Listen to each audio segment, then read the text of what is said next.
issue of missing and murdered Indigenous women front and center across our community, state, and nation. Tonight, we get answers from local law enforcement facing harsh criticism. Well, this as 22 Native American families across our region sign on with a national advocacy group demanding deeper investigation into the cases of their missing and murdered people. The demand from the Sovereign Bodies Institute is addressed last week to top county, state, and federal law enforcement. Now, it calls for immediate and thorough interagency review of all missing persons and suspicious deaths in which manner of death is classified as undetermined, exposure, or natural causes. Just last weekend here in Montana, authorities released final autopsy results for 16-year-old Selena Not Afraid. The medical examiner confirming she died of hypothermia and the situation surrounding her death ruled accidental. Now, these cases are filled with frustration, fear, grief, and blame as families demand answers. But we all know investigators must often be careful about what they release and when. Well, tonight I sit down with Bighorn County Sheriff's investigators as they respond to criticism and tough questions from their own community. Enough is enough. Enough is enough.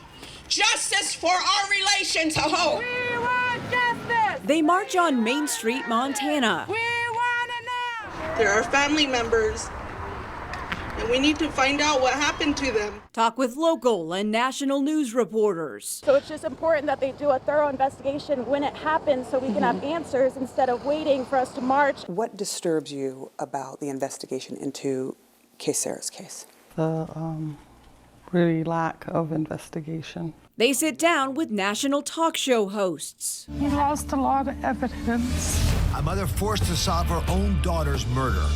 All nuanced. Their complaints and frustration carry the same theme. Whether it's local, tribal, state, or federal, law enforcement across Montana is not doing enough to protect their people. Our women are not turning up dead in fields or thrown over fences on their own accord, and that's what law enforcement wants the world to believe. Much of that blame gets directed here at the Bighorn County Sheriff's Department in Hardin. So where did you initially search? Where that first night, They searched right along here, close to the rest area. Initially, they didn't think she had any shoes on, so they didn't think she got as far as she did. The latest case of grief and frustration to strike this community, 16-year-old Selena Not Afraid, reported missing from this rest stop between Billings and Hardin on New Year's Day. Found dead 20 days later, about a mile away. We tried the quickest and the most likely areas first because we wanted to try to find her alive. We spent 28 hours that first day just searching. And then we spent another, I think, 12 to 13 hours up in Billings doing the interviews, chasing down people. It was just straightforward every day, 15 to 18 hours a day, every day. Law enforcement from across the region, family, friends, search dogs, a thermal drone, and even a helicopter joined in the initial search. The lead detectives are in that command post with all the agents, and we're assigning leads as they go out, as they come into the office. One person was interviewed 7 times.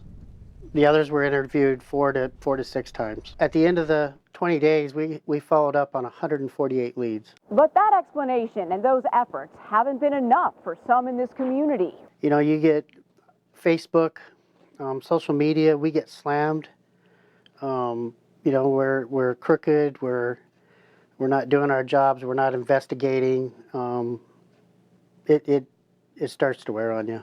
A trained team with the Department of Interior covered dozens of square miles tracking every step before Selena's body was finally found. This here is a mile in diameter, so it's just over a mile. A press release issued hours later announced that discovery, but it also stated that foul play was not suspected. If somebody had killed her and tried to dump her out there, there'd either be footprints or there'd be tire tracks. There was neither one of those. The following day, mixed messages from authorities.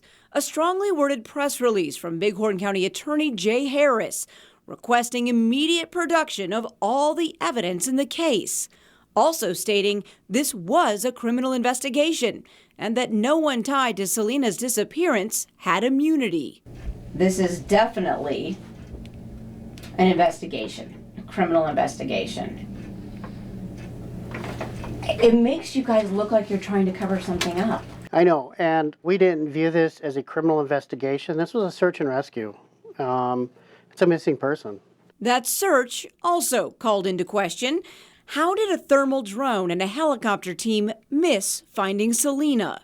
And it always bothered me. If they can find a jackrabbit out there, how come they didn't find her body? Does it still bother you today? Well, no, because what we learned is, I wasn't out there that night, but the wind started blowing hard. And so the drone didn't go out far enough.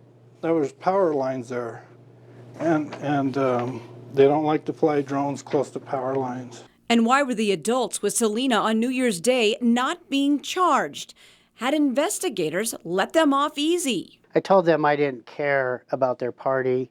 I didn't care about the alcohol or anything else that was going on. What I cared about was finding Selena. That's what I cared about.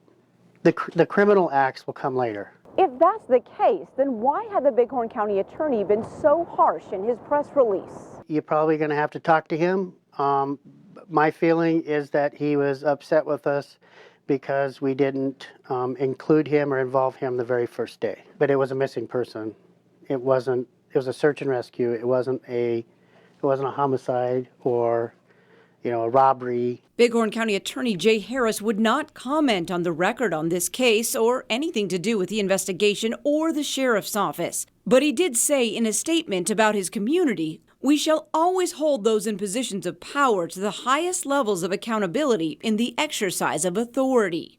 This case is not closed. It is still open. And right now, there's 3 huge 3-binder notebooks, like you see back there, that are with DCI. The state DCI are reviewing my case and making sure that we didn't miss anything. Are you glad the state DCI is doing that? Yes, as a matter of fact, when he was here, I challenged him to find something we missed or did something wrong, because I have all heart faith that we did absolutely everything and beyond what we could have done. And authorities tell us they believe there will be charges in this case. To what extent, they don't know. Now, this is the first opportunity we've been able to sit down for an extended interview with law enforcement. This story is obviously far from over. Very interesting to hear that side of the story, yes. too.